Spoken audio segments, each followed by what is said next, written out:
قل هذه سبيلي أدعو إلى الله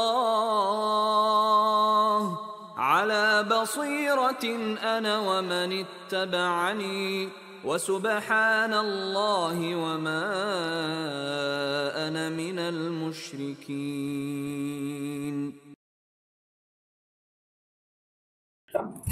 أعوذ بالله من الشيطان الرجيم. بسم الله الرحمن الرحيم.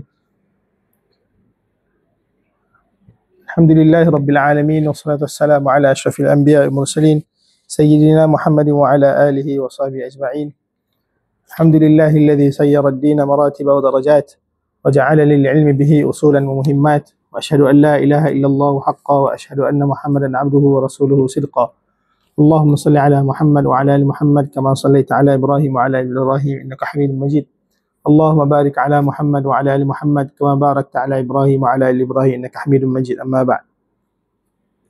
Alhamdulillah, segala puji bagi Allah SWT kerana dengan limpah kurniaan dan inayahnya dapat lagi kita bertemu pada malam ini untuk kita meneruskan sesi seterusnya dalam membicarakan dan mensyarah kitab At-Tibyan fi Adabi Hamalatil Quran, adab pembaca Al-Quran yang dikarang oleh Al-Imam An-Nawawi rahimahullahu ta'ala. Jadi pada sesi yang lepas kita telah berhenti di Al-Babul Awal. Kita baru masuk bab yang pertama, bab yang terpenting, antara yang terpenting dalam buku ini. Bab ini menceritakan fi atrafin min fadilati tilawatil Quran wa hamaliti, iaitu bab yang menghimpunkan kelebihan membaca Al-Quran dan para pembacanya. Jadi bab ni dia menghimpunkan beberapa kelebihan. Dia kumpul hadis ni bukan dalam bentuk untuk nak bagi tahu hanya hadis ini sahaja yang ada berkaitan dengan kelebihan Al-Quran dan kelebihan orang yang hafal Al-Quran, tapi ada banyak lain lagi. Banyak lain lagi.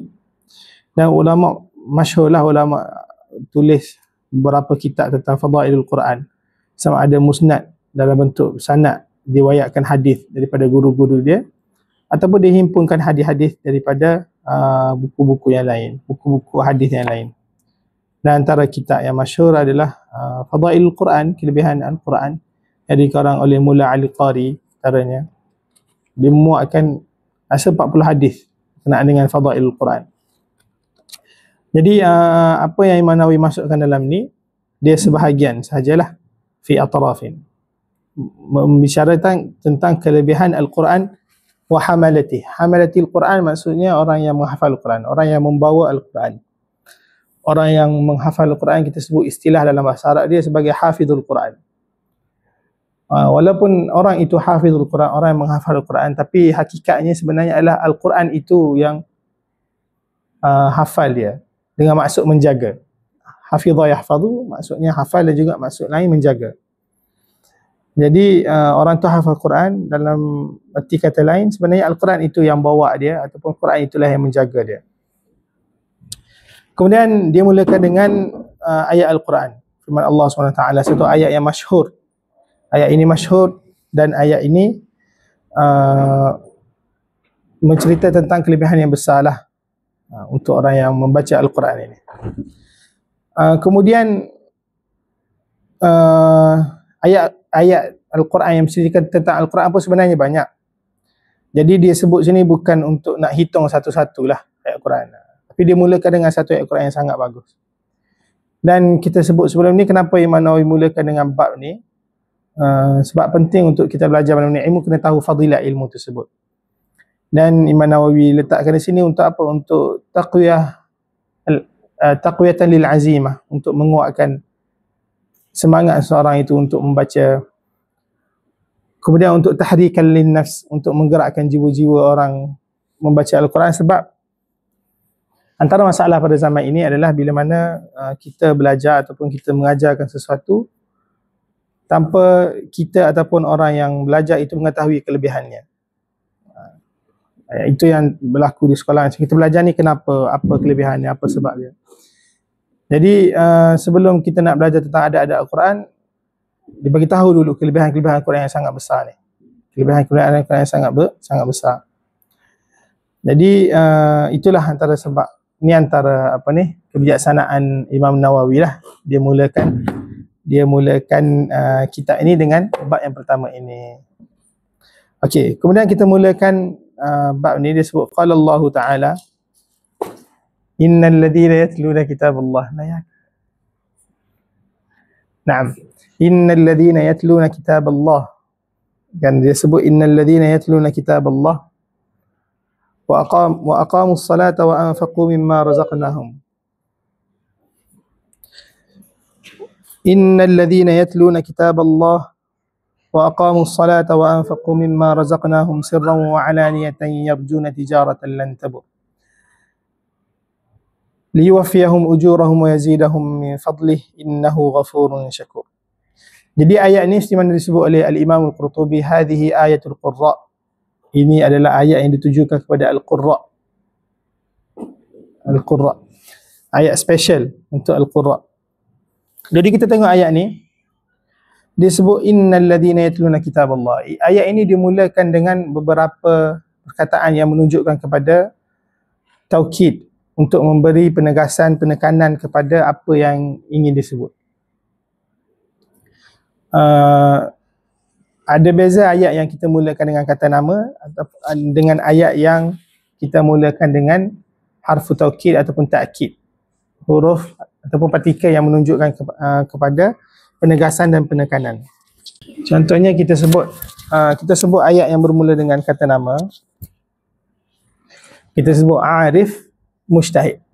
Arif seorang yang rajin. Nama orang Arif kan. Arif rajin. Itu ayat biasalah, kita nak beri satu statement.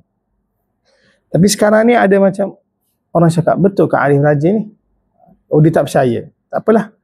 Maka macam mana kita nak buat ayat bagi dia tahu perkara itu betul dan perkara itu benar? Maka kita akan sebut inna arifan mujtahidun. Kita akan bawa kata untuk memberi penegasan. Inna ataupun anna. Dia ada kegunaan dia lah, inna dan anna ni kita bincangkan dalam nahwu. Jadi kenapa kita nak bawa penegasan ni? Kenapa kena ada inna ayat tersebut? Sebab nak beri penegasan. Yang kita sebut tadilah. Innal ladhina yatluna kitaballah. Inna alladhi isim mausul. Inna kita terjemahkan dalam bahasa Melayu sesungguhnya. Kebiasaannya kalau berada di awal ayat kita boleh terjemah sesungguhnya.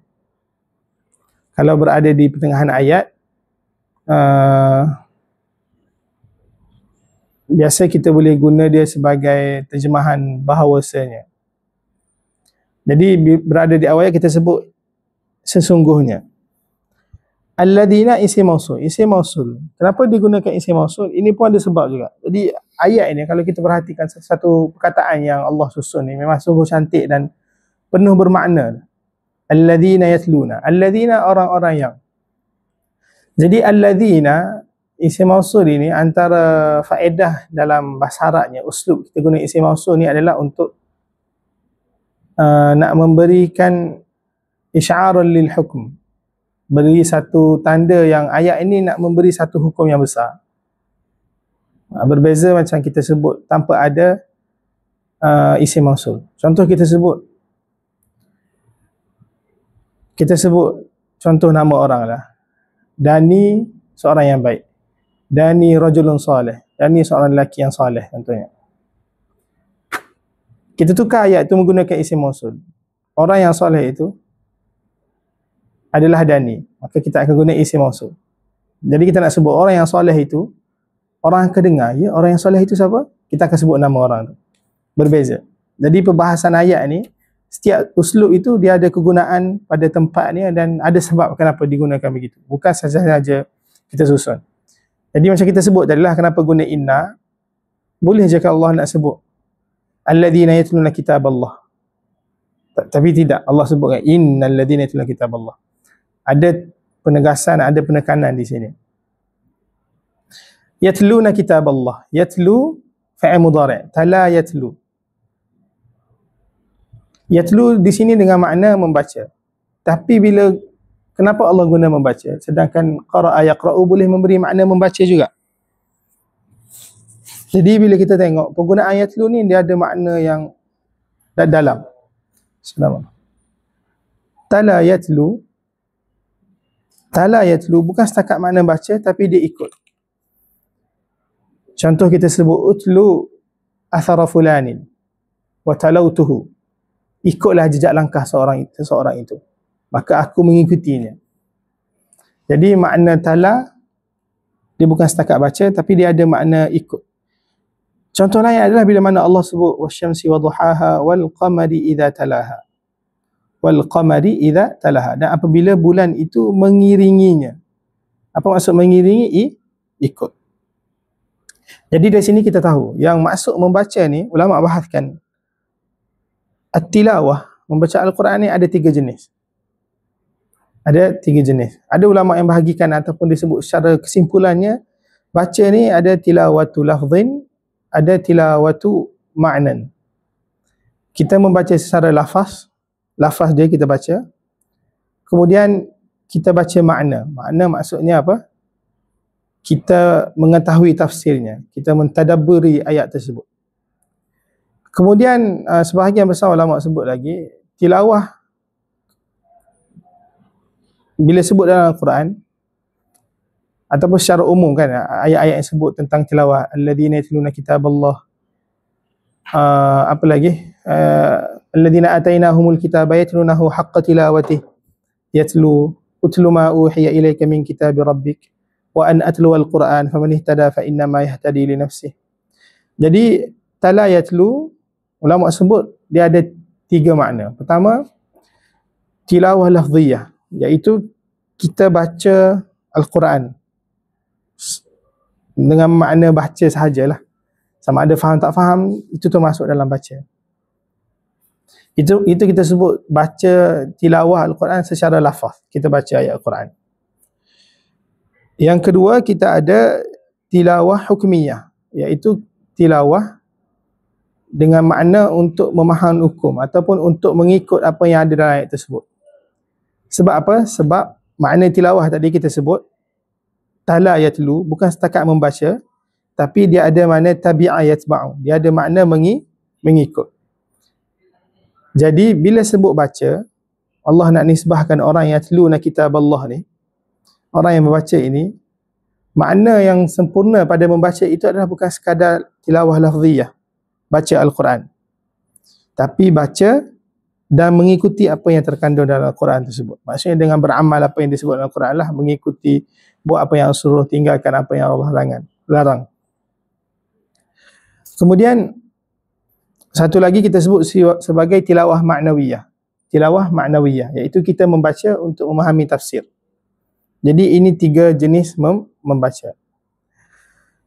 Jadi baca tadi, sebagaimana Allah sebut alladzina atainahumul kitaba yatlunahu haqqa tilawatihi ulaika yu'minuna bih. Orang yang beriman ini sifat dia yatlunahu haqqa tilawatihi, dia akan membaca Al-Quran dengan sebenar-benarnya. Haqqa tilawati. Apa maksud haqqa tilawati? Syekh Salih Ibn Uthaymin sebut adalah makna 3 tadilah. Dia bukan sekadar baca. Dan bila kita sebut tilawah lafziyah ini, kita baca Al-Quran ini, dia telah pun merangkumi baca mu'araban, baca dalam keadaan Al-Quran dengan betul, bertajwid.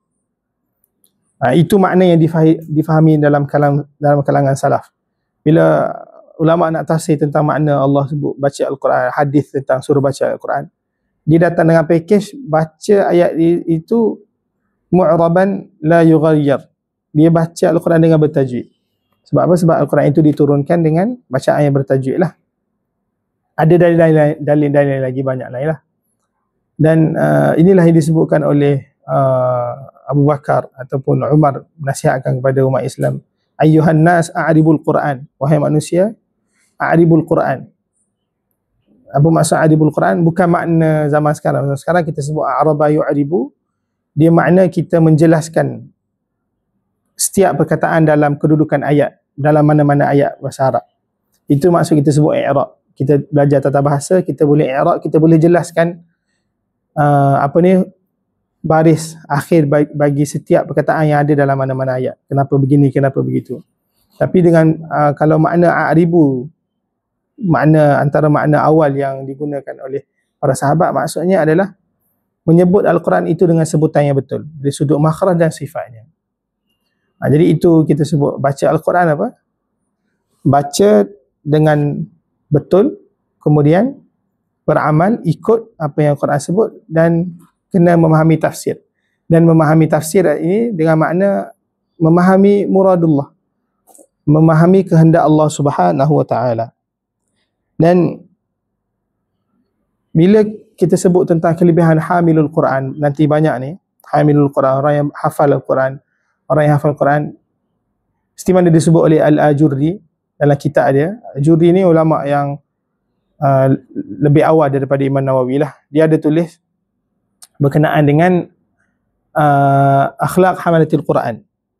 Dia tulis akhlak hamalatil Quran, akhlak orang yang belajar Al-Quran, berhafal Al-Quran. Jadi dia sebut, bila kita sebut orang yang hafal Al-Quran, ataupun bila Allah nak sebut tentang kelebihan orang yang hafal Al-Quran, kita mesti kena memahami yang hafal ataupun baca Al-Quran itu dengan makna dia buat apa yang Al-Quran suruh. Sebab apa? Sebab Allah turunkan Al-Quran, maksud utama dia apa? Untuk fahami makna dia, tilawah maknawiyah. Dan bacaan kita ni, kita baca dengan betul, kita belajar apa semua ni, itu adalah sebagai wasilah.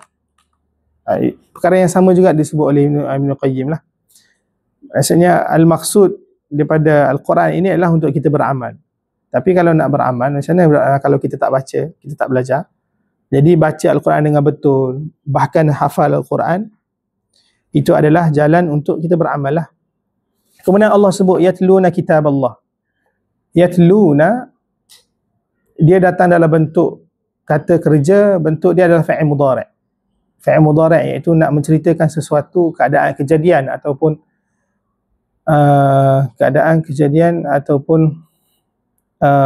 apa ni panggil, perbuatan, kata kerja yang telah pun berlaku tapi masih belum selesai.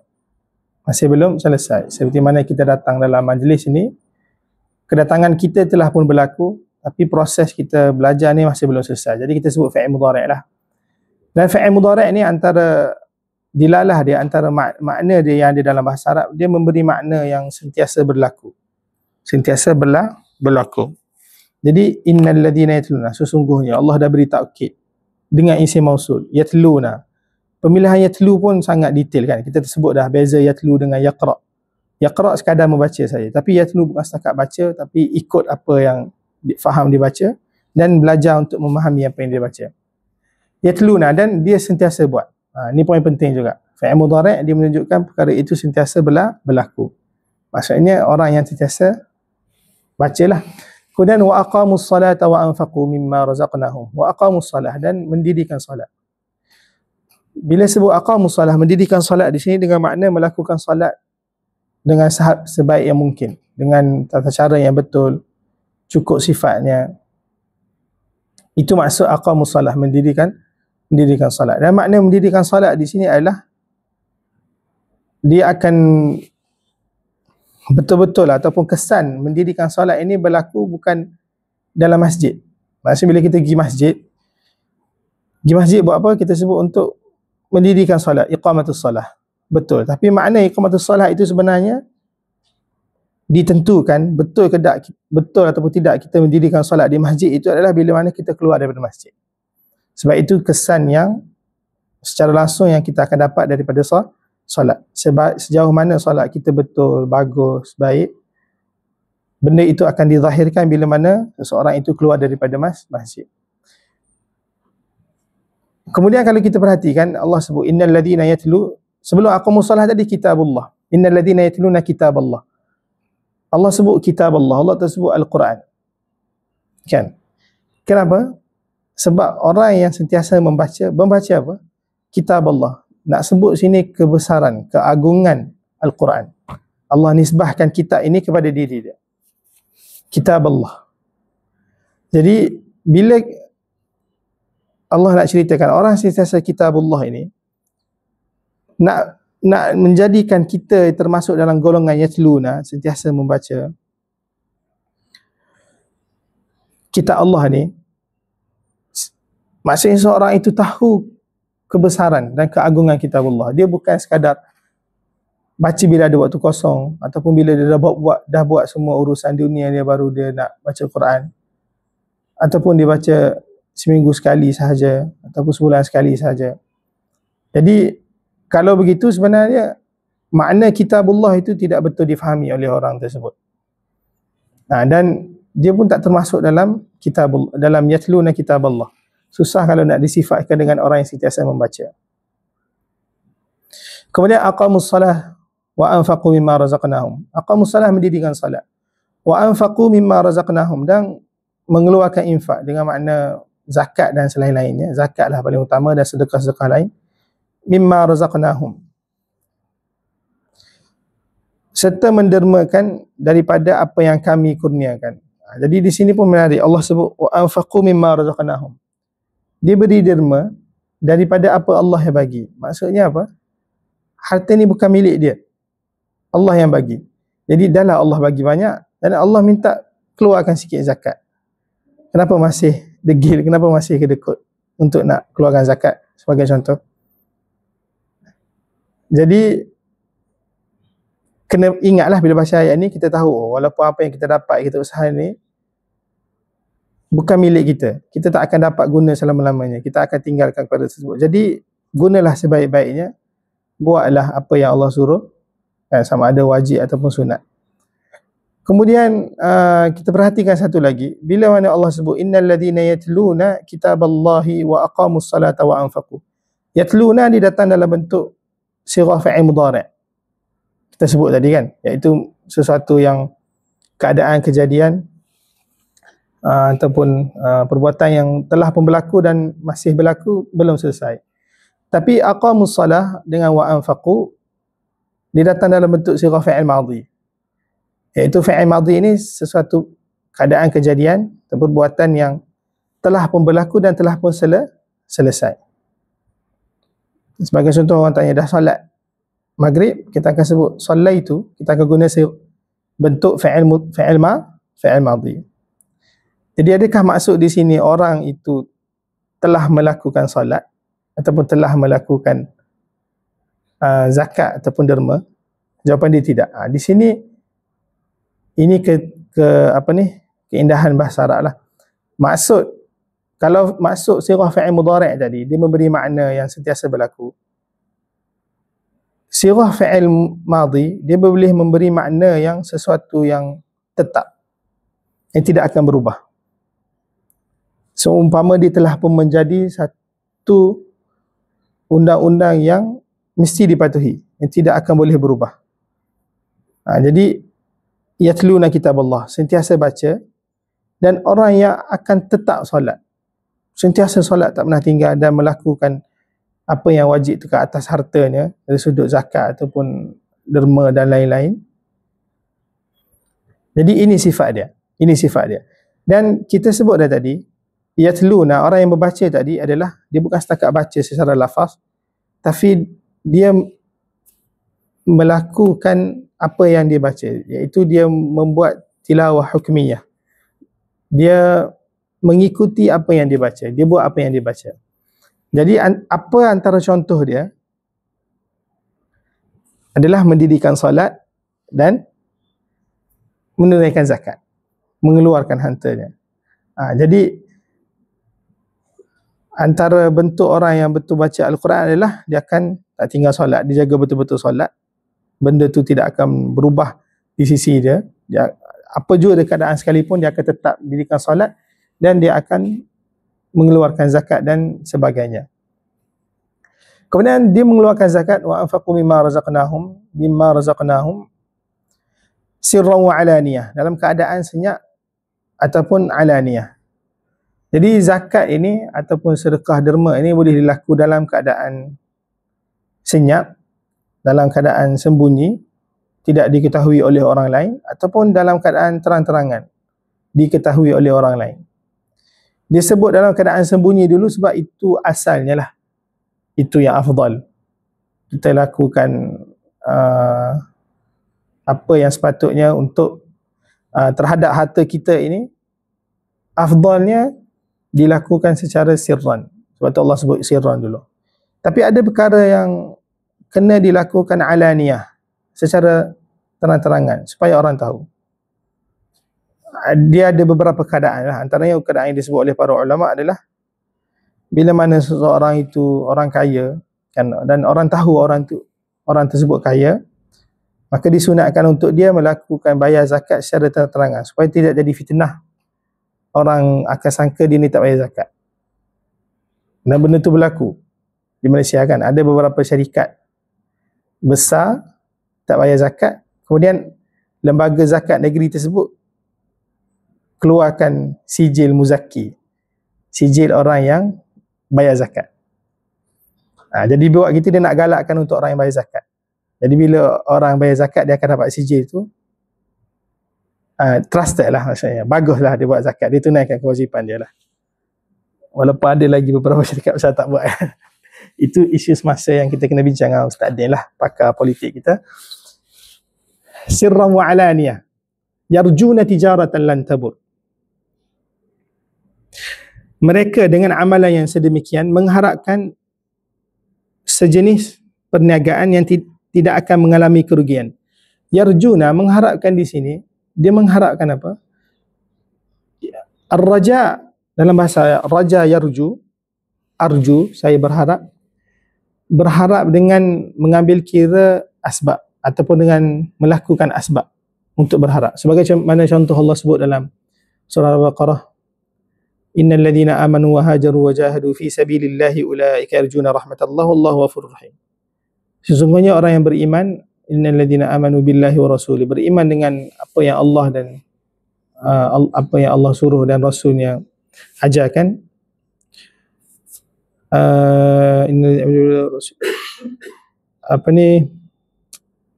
Yuhajiruna fi sabilillah, dan mereka berhijrah, tinggalkan negeri mereka untuk berhijrah bersama Allah dan Rasul, berhijrah mengikut Nabi Muhammad SAW.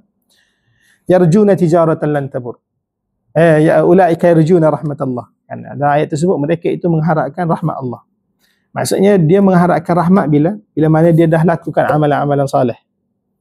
Amalan soleh. Sebab tu di sini pun sebut yarjuna tijaratan lan tabur. Orang yang sentiasa baca Al-Quran, mendidikan solat, bentuk orang itu betul baca Al-Quran adalah dia akan jaga solat dan kewajipan harta dia settle. Sirran wa alaniyah yarjuna tijaratan. Mereka ni mengharapkan satu perniagaan, tijarah. Lan tabur. Perkataan tijarah, satu perniagaan. Dalam bahasa Arab, tijaratan ini dia datang dalam bentuk nakirah. Dalam bentuk nakirah ataupun kata nama yang tidak ada alif lam. Dan antara makna nakirah adalah untuk nak menunjukkan sesuatu itu perkara yang besar. Mereka mengharapkan apa? Tijaratan, satu perniagaan yang besar. Kenapa Allah sebut perniagaan? Sebab perniagaan ini dalam Al-Quran banyak Allah samakan sesuatu yang tidak boleh dilihat dengan perkara yang boleh dilihat oleh manusia di dunia. Kan bila Allah sebut orang yang sentiasa baca Al-Quran, orang yang mendirikan solat apa semua, dia akan dapat pahala yang banyak dalam ayat seterusnya. Allah samakan dengan apa? Perniagaan. Sebab perniagaan ini perkara yang manusia boleh lihat dan mereka melakukan perkara tersebut dalam kehidupan mereka di dunia. Perniagaan. Dan orang akan suka berniaga lah. Kan? Dalam, tak kira berniaga kecil ke besar ke, berniaga koperasi ke, berniaga hari sukan ke, termasuk semualah. Tapi perniagaan ini, apa spesial dia? Lan tabur. Lan tabur. Tidak akan rugi. Tidak akan rugi dan tidak akan binasa. Bila manusia berniaga dengan sesama manusia, dia akan ada kerugian. Dan sebahagiannya bila rugi, dia akan binasa. Bukan sakat rugi, tapi hilang terus, hilang modal apa semua kan. Itu sunnatullah dalam bisnes lah. Boleh tanyalah orang buat bisnes beef buy ataupun zania kan. Okey, baik. Tapi spesialnya tijarah ini, tijaratan lan tabur, perniagaan yang confirm tidak akan rugi. Kemudian kita perhatikan Allah guna perkataan lan, tidak akan. selama-lamanya tidak akan rugi. Jadi dalam bahasa Arab, untuk menafikan sesuatu perbuatan, tabur, kata kerja, nak menafikan kata kerja, kita boleh guna la, lam dan lan. Dan makna yang paling tinggi sekali, makna yang menafikan paling tinggi sekali dengan lan. Lan tabur. Allah tak sebut la, tidak akan rugi, tak, tapi guna lan. Confirm tidak akan rugi. Perniagaan dengan Allah, rugi siapa lepaskan ni? Kan kalau orang seharian duk fikir tentang perniagaannya, yang berniaga ni akan fikir sentiasa lah kan, untung rugi apa semua. Jadi kenapa kita boleh abaikan perniagaan yang confirm akan membuatkan kita untung? Kenapa kita nak lepaskan perkara ini? Kemudian liwaffiyahum ujurahum wa yazidahum min fadlih, supaya Allah menyempurnakan pahala mereka dan menambahi mereka daripada limpah kurniaannya. Liwaffiyahum ujurahum, mereka buat perkara begini kenapa? Supaya Allah taufiyah, iaitu Allah menyempurnakan pahala mereka, maksudnya bagi pahala mereka dengan sempurna dan dengan selayaknya. Kalau kita tengok di sini, terjemahan di sini terjemah apa? Supaya Allah. Supaya Allah.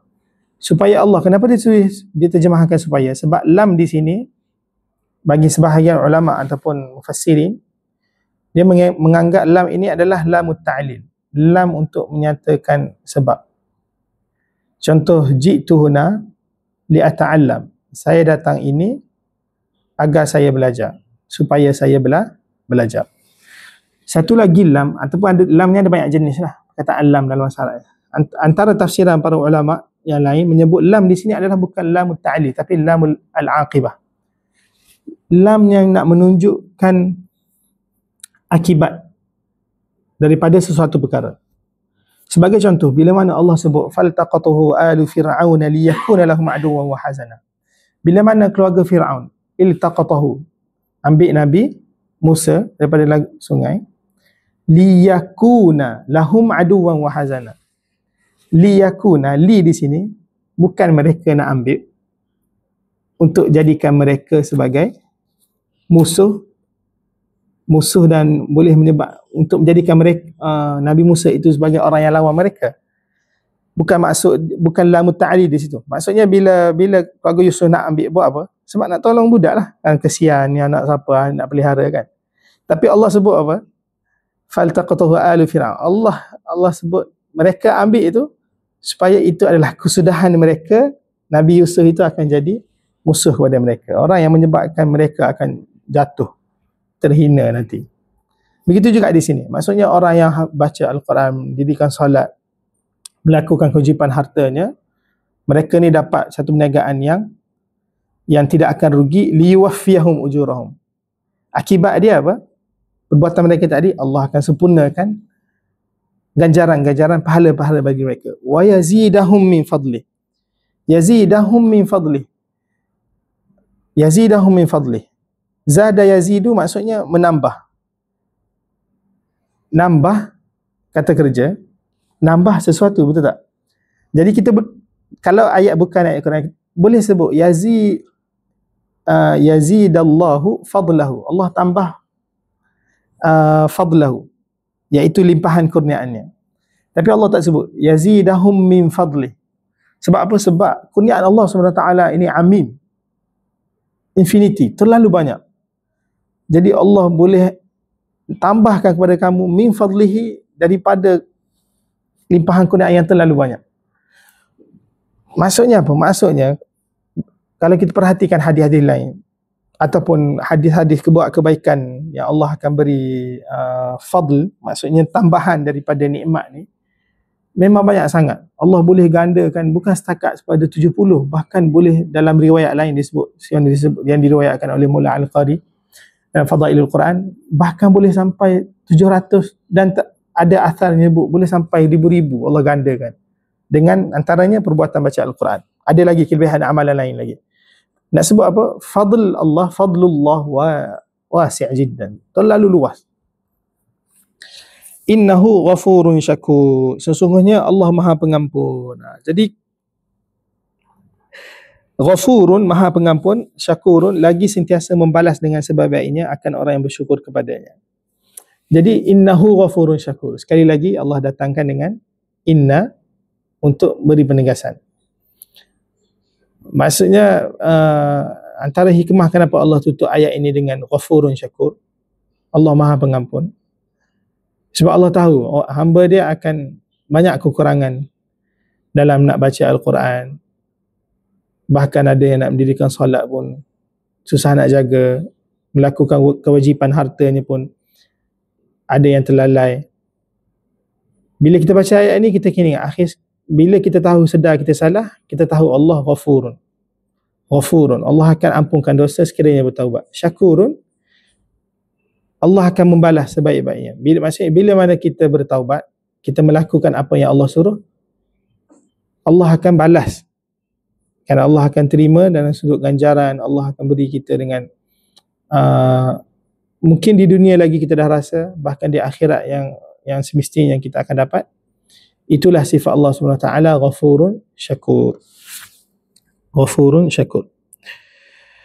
Okey. Jadi inilah ayat yang kita sebut sebagai ayatul Qurra. Jadi ini dalam ayat ni sebut tentang perniagaan yang tidak akan rugi. Biasanya bila ulama sebut ayat ini, ayat tentang perniagaan yang tidak akan rugi ni, ulama ingatkan juga dalam ayat Quran ada satu lagi perniagaan yang menyelamatkan kita daripada api neraka. Ya ayyuhallazina amanu hal adullukum ala tijaratin tunjikum min azabin alim. Dalam surah As-Saff, hal adullukum ala tijaratin tunjikum min azabin alim. Adakah mahu kamu sekalian untuk aku tunjukkan perniagaan yang boleh menyelamatkan daripada api neraka. Tu'minuna billahi wa rasulihi wa tujahiduna fi sabilillah bi amwalihim wa anfusihim dzalikum khairul lakum in kuntum bukan. Ayat itu apa? Tu'minuna billahi wa rasulihi. Ayat itu sebut apa? Beriman kepada Allah. Beriman, taat, buat perintah Allah, tinggalkan apa yang Allah larang. Itu adalah satu bentuk perniagaan yang boleh menyelamatkan kamu daripada neraka. Kemudian apa yang dia dapat lagi? Jannatu adnin. Dia akan dapat syurga. Nah. Okey, kemudian kita masuk, dia bagi satu ayat sahaja dalam ni. Kita masuk kepada hadis yang seterusnya. Wa ruwina, kalau ada teks Arab, kita boleh tengok tak ada terjemahan. Kalau terjemahan di sini dia sebut kami meriwayatkan sebuah hadis daripada Uthman bin Affan. Ruwina, kami, maksudnya Imam Nawawi ambil daripada guru-guru dia. Ataupun boleh baca rawaina, kami meriwayatkan, sebab kami dah ada sanad tu daripada guru kami. Ataupun ruwina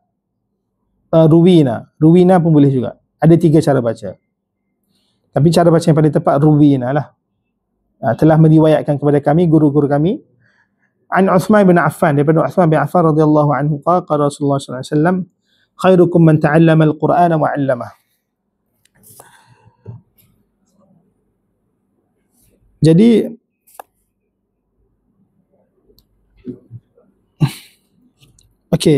khairukum man ta'allama al-Qur'an wa 'allamah. Sebaik-baik orang dalam kalangan kamu adalah orang yang mempelajari Al-Quran dan mengajarkannya. Sebaik-baik dalam kalangan kamu. Jadi sebaik-baik dalam kalangan kamu ini, sebenarnya hadis-hadis yang menceritakan lafaz sebaik-baik kamu ini, sebaik-baik amalan ini, dia ada banyak. Jadi cara ulama tafsirkan adalah maksudnya di antara sebaik-baik. Maksudnya kalangan orang terbaik ini ada banyak martabat. Yang terbaik, amalan yang terbaik ada banyak martabat. Orang yang terbaik ada banyak martabat. Antara martabat orang yang terbaik inilah apakah pekerjaan dia? Man ta'allama al-Quran wa 'allamah khairukum.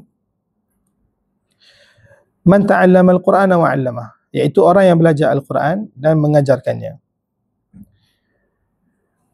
Orang yang belajar Al-Quran, belajar di sini dari sudut apa? Pertama dari sudut belajar membaca Al-Quran, belajar huruf-huruf Al-Quran supaya dia boleh baca Al-Quran. Dalam masa yang sama, belajar itu juga diiringi dengan belajar makna Al-Quran, belajar untuk faham Al-Quran. Jadi bila kita baca hadis ni, kita kaitkan dengan ayat tadi dan juga dengan hadis-hadis lain, Satu perkara yang kita kena ingatkan, yang ulama ingatkan banyak kali dalam penulisan mereka, kelebihan baca Al-Quran, mengajar Al-Quran memang kelebihan besar dah. Tapi apa yang ingin dicapai daripada baca dan mengajar Al-Quran ialah kita baca untuk bukan sekadar untuk beribadah, itu pahala besar lah baca Al-Quran sekadar ibadah. Tapi kita baca untuk nak memahami dan melaksanakan tuntutan yang ada dalam Al-Quran. Begitu juga kita mengajar, bukan sekadar kita mengajar untuk alif bata, untuk orang yang belajar Al-Quran, itu bagus, itu banyak khairiyah dah. Tapi yang paling afdal apa? Yang paling kita nak capai, kita nak mengajarkan supaya orang lain boleh faham Al-Quran seperti mana kita faham juga. Orang yang boleh faham apa itu kehendak Al-Quran, apa itu yang Allah maksudkan daripada ayat ini, apa itu cara sebenar untuk melaksanakan tuntutan Allah, melaksanakan sunnah-sunnah Nabi, apakah itu yang dimaksudkan dengan tauhidullah, apa itu dimaksudkan dengan syirikkan Allah. Jadi kita nak capai kepada tahap tu. Jadi perkara ni, kalau sebagai seorang guru, bila dia baca hadis ni, dia kena ingat level dia bukan setakat nak sampaikan kepada pelajar maklumat tentang cara baca yang betul. Itu perlu, termasuk dalam hadis ni. Tapi maksud ta'allama wa'allamah, maksudnya mengajarkan juga tentang bagaimana nak memahami ayat ini dengan betul, tafsirannya betul. Khairukum man ta'allama al-Quran. Jadi sebaik-baik orang dalam kalangan kamu. Jadi sebaik-baik di sini, al-khairiyah, kebaikan yang disebut di sini, dia tidak dikaitkan dengan kebaikan sesuatu. Maksudnya kebaikan itu tidak diikat dengan sesuatu perkara. Contohnya kita sebut, siapa yang buat perkara ini dia akan dapat kebaikan dari sudut mudah untuk dia hidup. Ataupun siapa buat perkara ini dia mungkin akan dapat kebaikan dari sudut dia mudah untuk bekerja. Nah, sebagai contoh kita sebut kebaikan bila kita ada CJ tertentu, mudah untuk kita dapat kerja dalam bidang tertentu. Kebaikan bila kita kenal networking yang banyak, kita mudah untuk nak mendapatkan projek tender contohnya. Kebaikan kita kenal orang di banyak tempat, mudah untuk kita nak travel dari tempat, kita nak minta tolong. Itu bila kita sebut kebaikan kita ikat dengan sesuatu. Dalam hadis ni tak, khairukum man ta'allama al-Quran. Sebaik-baik, al-khairiyah itu datang dalam bentuk yang terlalu umum. Dengan makna apa? Al-khairiyah itu dari semua sudut. Dan itulah difahami daripada Al-Quran bila mana Allah sebut, kitabun anzalnahu ilaika mubarakun. Adalah Al-Quran itu kitab yang diberkati dan ada keberkatan. Keberkatan dari sudut apa? Dari sudut baca. Dari sudut keberkatan Al-Quran itu dia dijaga. Dari sudut dia hafal, dia tulis Al-Quran. Ini semua sabit. Kan ayat Al-Quran salaf guna untuk nak buat syifa. Kelebihan Al-Quran terlalu banyak. Semua kelebihan itu ada pada orang yang belajar Al-Quran dan mengajarkan Al-Quran. Okey. Man ta'allama al-Quran wa 'allamah. Satu perkara yang menarik yang kita tengok kalau kita tengok ada hadis ni. Hadis ni diriwayatkan oleh Uthman bin Affan.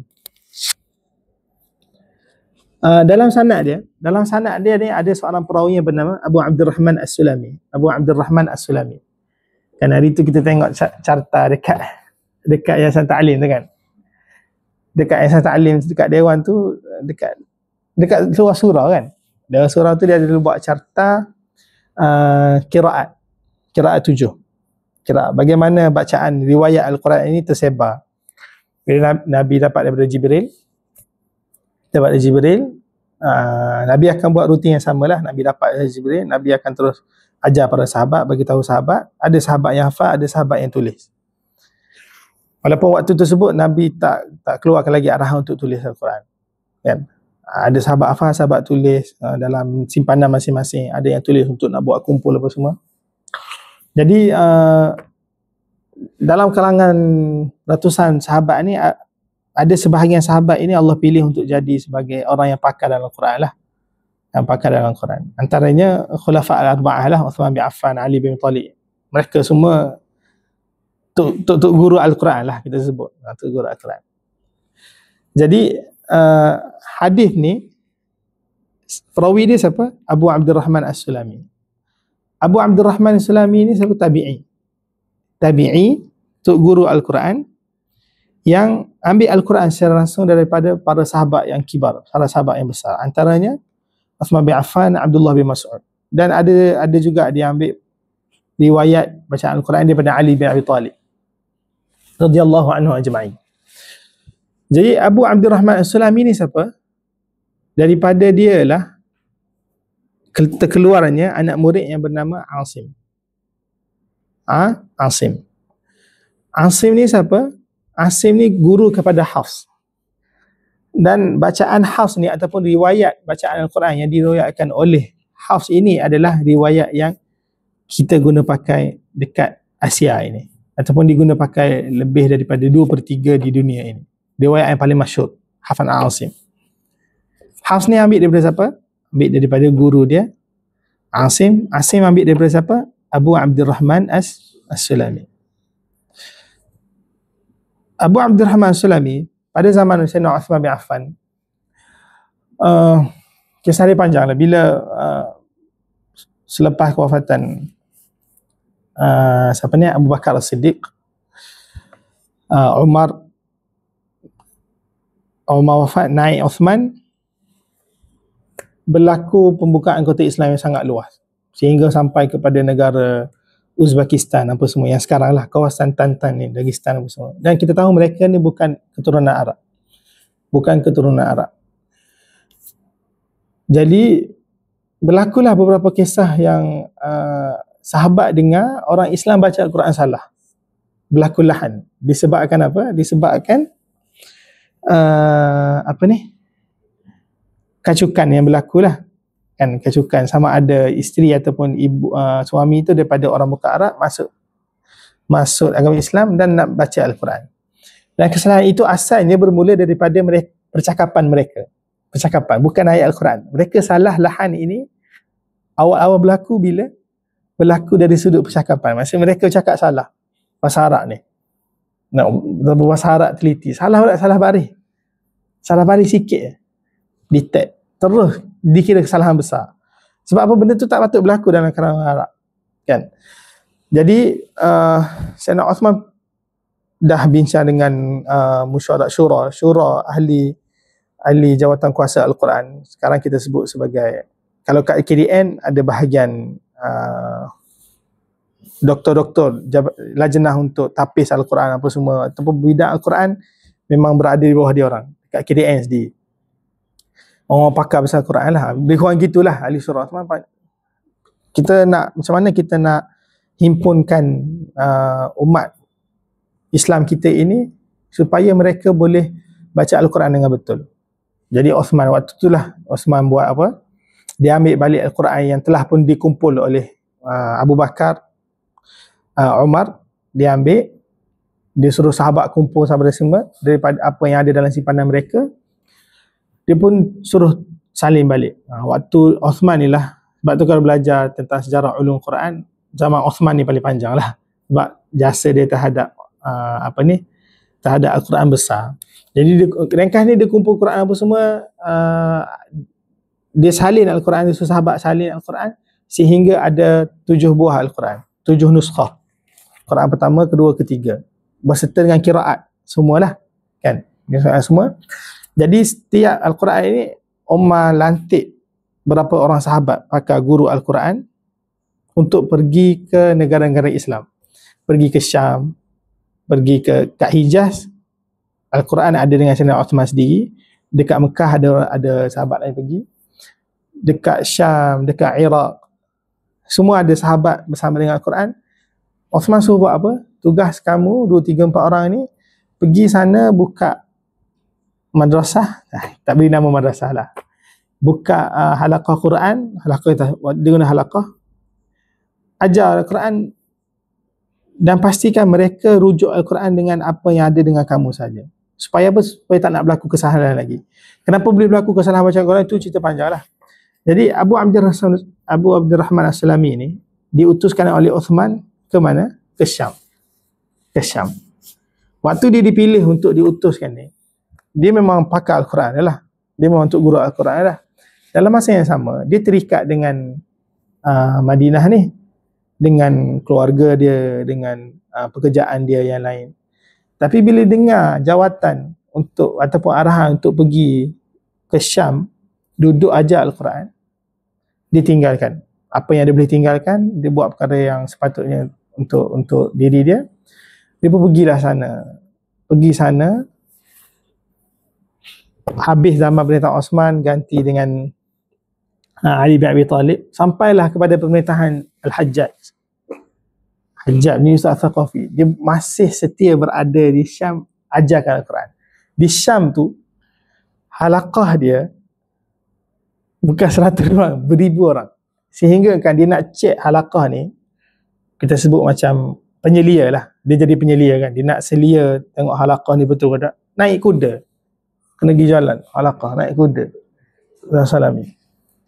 Itu satu keseluruhan dia, satu pelik kan. Pasal orang tanya kat dia, macam mana kamu boleh teguh tetap setia bersama dengan halaqah ni 30 tahun lebih, 30 ke 40 tahun lebih, satu tempoh yang sangat lama. Dia pun sebut, sebenarnya bila aku dengar hadis ni, khairukum man ta'allama al-Quran 'allama. Sebab tu dia meriwayatkan hadis ni. Dia sebut dalam Sahih Bukhari, bila dia riwayatkan hadis ni, hadzal ladzi aq'adani maq'adi. Inilah hadis yang menyebabkan dia boleh duduk di Syam tinggal mengajar Al-Quran. Jadi itulah kehidupan salaf. Kehidupan yang penuh dengan amal, penuh dengan ilmu, penuh dengan keberkatan. Dahsyat. Banyak lagi kisah dia Abdul Rahman Salami ni. Khairukum man ta'allama al-Quran wa 'allamah. Okey. Kemudian hadis seterusnya diriwayatkan daripada Aisyah radhiyallahu anha.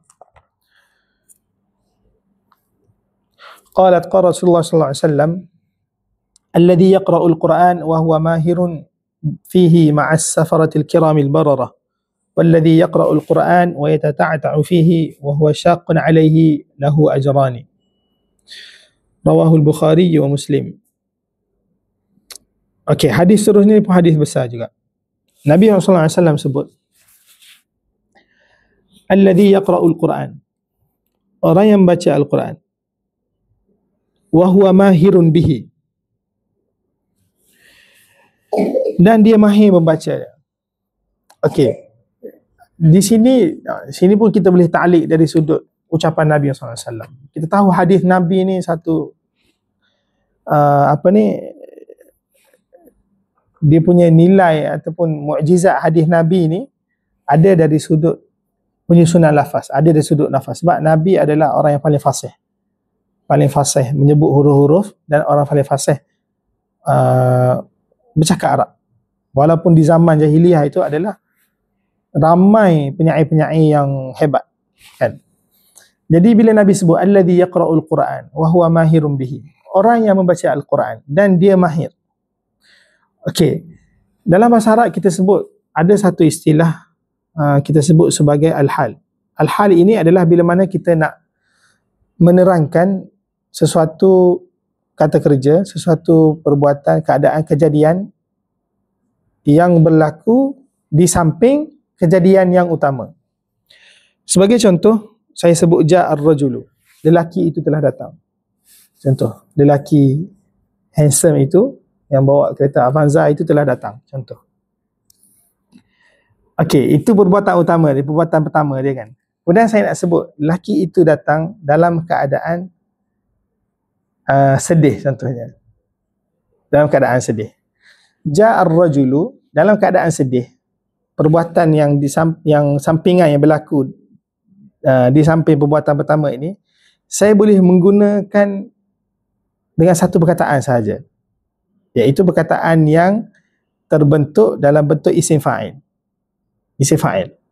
Maka saya boleh sebut ja'ar rajulu, lelaki itulah datang hazinan, dalam keadaan sedih. Ini kaedah pertama. Kaedah yang kedua, kita boleh gunakan untuk nak menerangkan perbuatan sampingan, perbuatan utama tadi, dengan cara kita bawa satu ayat yang baru. satu jumlah yang baru, satu ayat yang ada subjek dan predikat. Contoh dia apa? Ja'ar rajulu, laki itu dah datang, wa huwa yabki, wa huwa hazinun, contohnya. Laki itu datang dalam keadaan dia sedih. Dari sudut bahasa Melayu kita akan terjemah dengan terjemahan yang sama. Tapi dalam bahasa Arab ni, betapa masya-Allah tabarakallah bahasa yang Allah pilih untuk dijadikan bahasa Islam ini sangat cantik. Jadi apa beza dia? Beza paling utama adalah ja'ar rajulu bakian dengan ja'ar rajulu wa huwa yabki. Kalau dia datang dalam bentuk wa huwa yabki, dalam bentuk ayat yang ada subjek dan predikat, ja'ar rajulu, dia datang wa huwa, dan dia dalam keadaan yabki, sedang menangis contohnya. Ayat jumlah ismiyah ini dia akan memberi makna yang tetap. Maksudnya dia, orang ni memang selalu sedih ataupun dia betul-betul sedih. Berbeza dengan sebut bakian. Mungkin first time kita nampak dia sedih. Sebelum ni hidup dia penuh dengan suka dan tawa contohnya. Kan? Jadi bila Nabi sebut alladzi yaqra'ul Quran wa huwa mahirun bihi, orang yang baca Quran dan dia betul-betul mahir. Dia betul-betul mahir, dan kemahiran dia tu bukan hari ni je mahir. Esok dia mungkin tak baca Quran, tinggal lama tak mahir dah. Tak. Benda itu berterusan. Dia sentiasa baca Al-Quran menyebabkan dia dapat kemahiran tersebut. Alladzi yaqra'ul Quran wa huwa mahirun bihi ma'as safaratil kiramil barrah. Kelak dia akan bersama-sama malaikat pencatat amalan. Pencatat malaikat ni ma'as safarati, mereka akan bersama ma'as safarah, para malaikat al-kiram, yang mulia lagi taat. Al-kiram al-bararah, yang mulia lagi taat. Okey, kita boleh ta'liq salah satu perkataan ni. Pertama sekali, kenapa Nabi sebut orang yang baca Al-Quran dan mahir ini dia bersama dengan para malaikat? Ada beberapa tafsiran lah. Pertamanya seperti mana disebutkan oleh Qadhi Iyad dalam Ikmalul Mu'lim fi Syarhi Sahih Muslim, dalam syarah dia terhadap Sahih Muslim, disebut di akhirat nanti orang yang mahir Al-Quran ini dia akan bersama satu grup dengan para malaikat yang menyampaikan Al-Quran. Kemudian kenapa disamakan orang yang mahir Al-Quran ini dengan para malaikat? Sebab para malaikat mereka adalah as-safarah. Kenapa digunakan perkataan as-safarah? Allah sebut dalam surah Abasa kan, bi aidi safarah kiramin bararah. Kan ayat ini menunjukkan apa? Al-Quran itu diturunkan oleh Jibril dan juga para malaikat yang lain. Malaikat lain tugas dia apa? Tugas dia untuk nak jaga Al-Quran ini daripada dicuri ataupun diubah oleh syaitan dululah sebelum manusia kan. Maksudnya benda tu boleh sampai kepada Nabi sallallahu alaihi wasallam dalam keadaan yang sempurna. Ma'as safaratil kiramin bararah.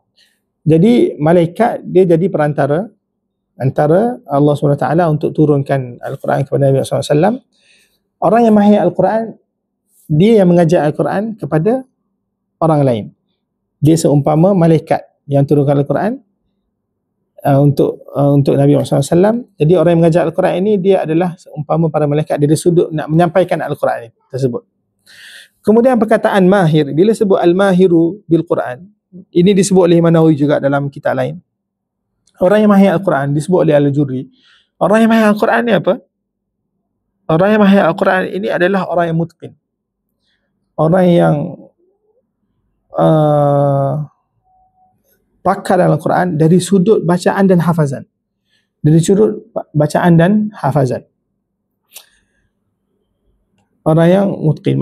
Dari sudut bacaan, maksudnya dia tidak melakukan kesalahan, sama ada kesalahan besar atau kesalahan kecil bila baca Al-Quran. Dari sudut hafazan, dia tidak ada ragu-ragu dalam hafazan dia. Ini maksud orang mahir.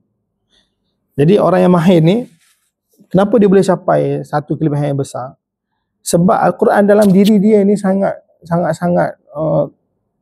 nak boleh sampai tahap dia boleh mutqin, dia boleh baca Al-Quran dengan betul, tidak ada kesalahan besar, kesalahan kecil.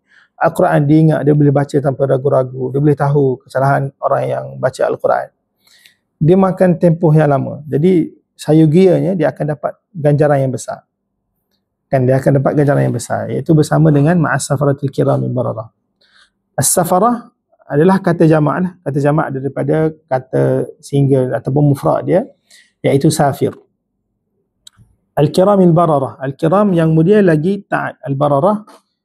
Al-bararah merujuk kepada malaikat. Kalau al-abrar, dalam Quran al-abrar merujuk kepada manusia. Kan al-bararah jamak daripada bar. Kalau al-abrar jamak daripada al-bar, orang yang taat. Tapi penggunaan Al-Quran, kalau al-bararah merujuk kepada malaikat, al-abrar orang-orang yang taat merujuk kepada manusia. Kemudian itu golongan yang pertama. Golongan yang kedua, walladhi yaqra'ul Quran. Golongan kedua adalah orang yang baca Al-Quran. Wa huwa yatata'ta'u fihi. Orang yang baca Al-Quran dan susah payah dengan Al-Quran. Susah payah. Wa huwa syaqqun alaihi.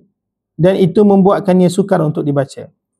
Maksudnya apa? Dia baca Al-Quran tapi susah dia disebut bacaan dia. Satu, disebabkan mungkin asal penciptaan dia ada masalah lidah. Ada setengah orang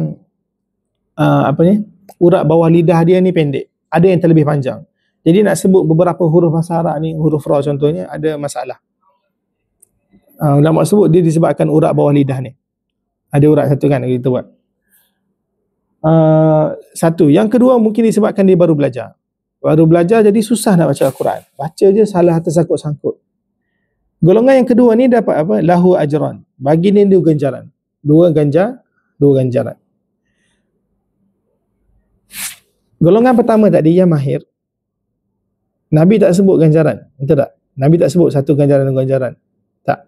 Nabi terus bagi kesimpulan ataupun perumpamaan dia ini seumpama ataupun akan bersama dengan para malaikat.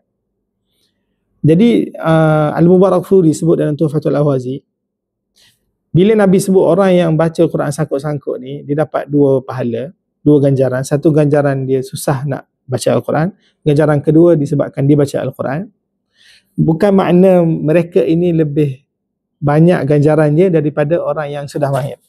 Sebab orang yang sudah mahir ni, dia nak capai tahap mahir tadi kita sebut apa? Dia jaga Al-Quran. Setiap hari dia akan baca Quran.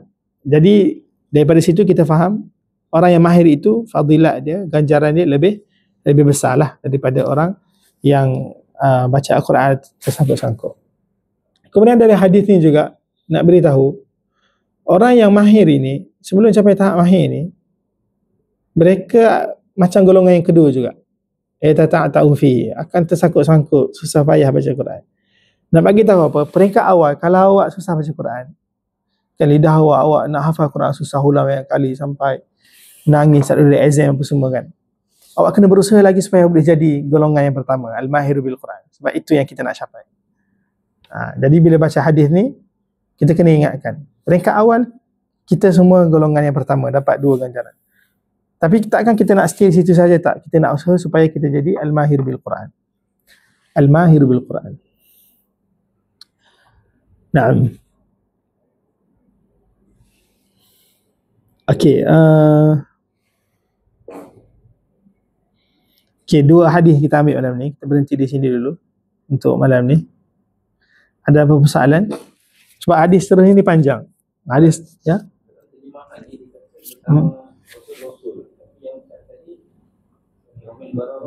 Bersama malaikat. Nah, Rasul ni maksudnya para utusan. Utusan itu merujukkan kepada malaikat. Kenapa diterjemahkan Rasul? Sebab bila Al-Quran diturunkan kepada Nabi, ada ulama sebut yang Jibril sahaja turun. Tapi ulama lain sebut tak, Jibril bersama dengan beberapa para malaikat lain. Jibril itu betul lah sifat dia yang memang kuat apa semua kan, boleh tampung untuk nak bawa wahyu yang berat ini. Tapi macam kita sebut, satu dalil daripada surah Abasa tadi, bi aidi safarah kiramin bararah. Safarah jamak daripada safir, iaitu kalau dekat negara kita ada duta. Duta ni adalah orang pertengahan lah, masa mudahnya kan, urusan apa di antara negara tersebut. Duta kita sebut safir, utusan Rasul. Lepas tu dalam hadis lain, dalam ayat lain, Allah sebut dalam surah Al-Jin, illa man irtada min rasulin fa innahu yasluku min bayni yadayhi wa min khalfihi rasada. Jadi illa man irtada min rasulin fa innahu yasluku min bayni yadayhi min khalfihi rasada. Maksudnya Allah turunkan para utusan dia, para malaikat untuk bawa Al-Quran ini sampai kepada Nabi Muhammad SAW yang sempurna. Jadi ma'as safaratil kiramin bararah, malaikat lah daripada malaikat. Dan malaikat ini antara nama lain dia adalah utusan Allah lah, dari sudut dia mengutuskan wahyu itu. Nah, ya.